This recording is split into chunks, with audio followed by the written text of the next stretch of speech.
किसान भाइयों, स्वागत है आपका हमारे यूट्यूब चैनल फार्मर फ्रेंड्स में। आज की इस वीडियो में हम बात करने वाले हैं गेहूं में अधिक फुटाव यानी कि अधिक कल्लों की संख्या लेने के लिए हमको कौन से 4 उपाय करने चाहिए जिनसे हमारी गेहूं की फसल में हमको अधिक से अधिक कल्लों की संख्या देखने को मिल सके। आज की इस वीडियो में कुछ नई बातों के बारे में बताने वाला हूं, तो वीडियो को पूरा देखिए कि किन किन कारणों की वजह से हमारे गेहूं के खेत में सही से फुटाव क्यों नहीं आता है और कल्लों की संख्या अधिक क्यों नहीं होती है और किन किन कारणों से हमें अधिक से अधिक फुटाव देखने को मिलता है। इस वीडियो को आप पूरा देखिए। इस वीडियो में मैं आपको डिटेल्स के साथ पूरी जानकारी दूंगा। वीडियो पसंद आए तो वीडियो को लाइक करें और किसान भाइयों के पास शेयर करें, और चैनल पर पहली बार आए हैं तो चैनल को सब्सक्राइब कर लें, बेल आइकन ऑन कर लें ताकि खेती से जुड़ी सारी जानकारी आपको मिल सके। किसान भाइयों, सबसे पहले तो हम बात करेंगे खाद व उर्वरकों के बारे में। उसके बाद कुछ तरीके हैं जिनको अपनाना है, उनके बारे में भी हम बात करेंगे। वीडियो को आपको लास्ट तक देखना है, इस वीडियो को निकाल निकाल करके ना देखें जिससे कोई भी जानकारी मिस ना हो। तो किसान भाइयों, सबसे पहले हम बात करें उर्वरकों के बारे में। नाइट्रोजन, फास्फोरस, पोटास, जिंक और सल्फेट, ये 5 चीज़ें आपको गेहूं की बुआई के समय देना है जिससे गेहूं में किसी प्रकार के पोषक तत्वों की कमी ना हो, जिससे कि जब पौधा 25 दिन का होने के बाद उसमें फुटाव होना शुरू होता है तो उस समय अगर किसी पोषक तत्व की डिफिशियंसी आ जाती है तो फिर उस समय उसे डालते हो तो फिर वो 8 से 10 दिन में पौधे को मिलता है, तब तक काफ़ी टाइम निकल जाता है, उससे आपको नुकसान हो सकता है। तो इन चीज़ों की पूर्ति आपको बुआई के समय कर देनी है क्योंकि इनको डालना ज़रूरी भी है। अगर आप नहीं डालोगे तो नुकसान होना तय है। फिर आता है इसमें सेकेंड पॉइंट, मौसम।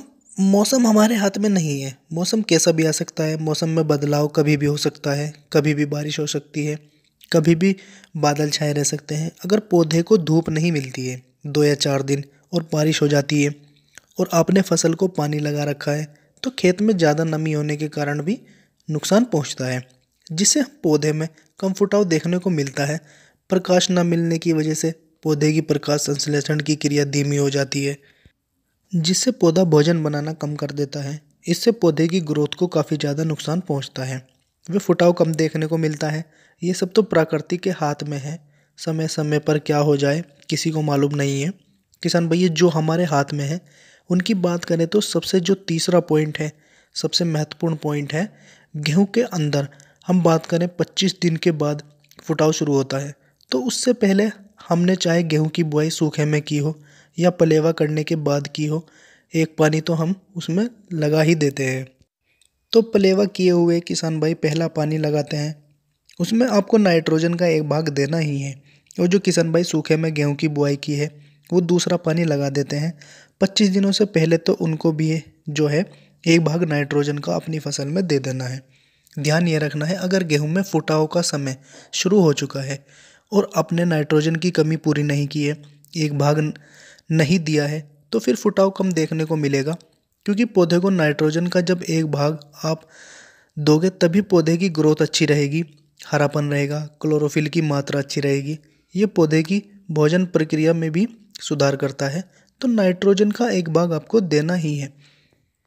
चौथी बात आपको ध्यान रखनी है कि उस समय पौधे में फुटाव का समय चल रहा होता है, उस समय ज़मीन में पर्याप्त नमी होना आवश्यक होता है। ऐसा ना हो 25 से 40 दिन के बीच में अपनी फसल को पानी ना लगाया हो।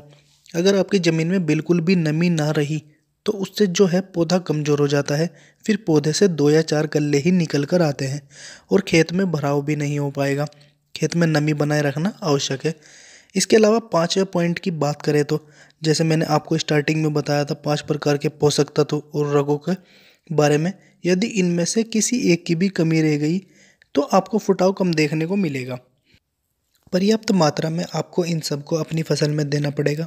शुरुआत में आप जो है 1846 या एमओपी के रूप में दे सकते हैं, नाइट्रोजन, फास्फोरस, पोटास या फिर 12-32-16 के रूप में भी दे सकते हैं।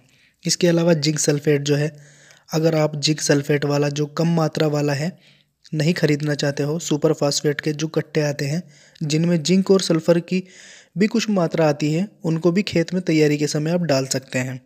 तो ये पूर्ति आपको बराबर कर देनी है जिससे किसी भी प्रकार की डिफिशियंसी पौधे में देखने को ना मिले, जिससे आपकी फसल में किसी प्रकार का नुकसान ना हो।